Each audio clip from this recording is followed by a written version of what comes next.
How do you cope with losing the spark in your relationships, Katie? I love that you've gone first with me. No, I've got to be honest. I don't have the answer, and I sometimes think there's a lot of pressure.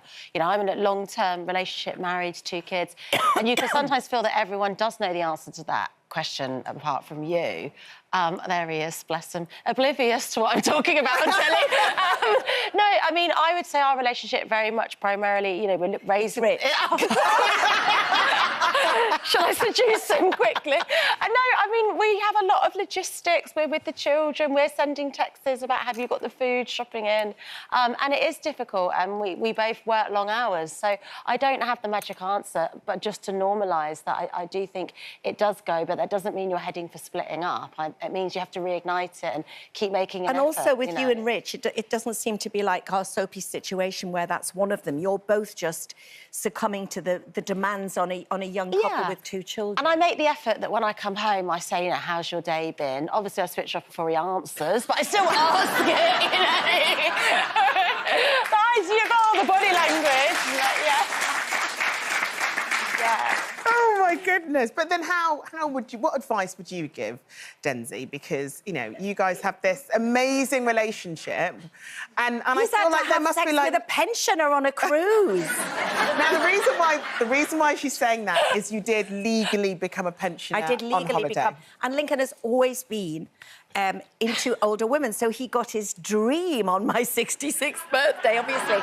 Listen, when we first... It's difficult because it's half-term and they give us this topic to talk about, but when we first got together, everything was active a lot of the time, to the point that we once had to pull into a hotel to be more active for an hour and then drive on.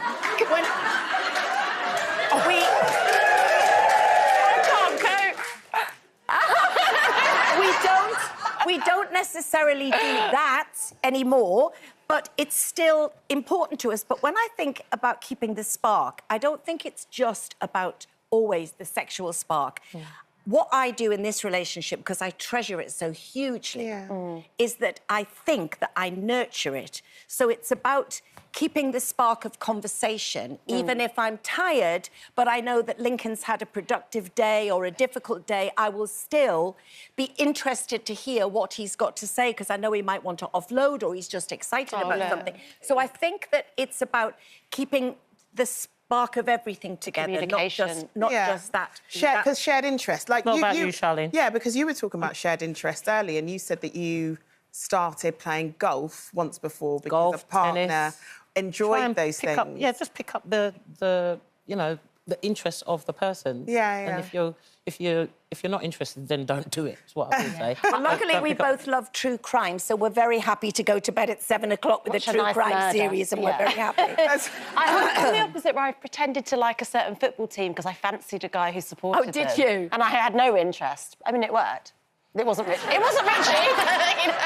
As Richie suddenly realised that you don't like football. Katie, you know when Richie, just say he is watching today or he does, will he be surprised at what you've said, or is he feeling the same, that you could both... Because, you know, if an agony aunt was watching this, they'd go, well, you should make some time and go on a date night and do all of these things. But to me, that always seems a bit forced. But I said, unfortunately, we'd love to be able to hear Katie's answer. Oh, to be continued.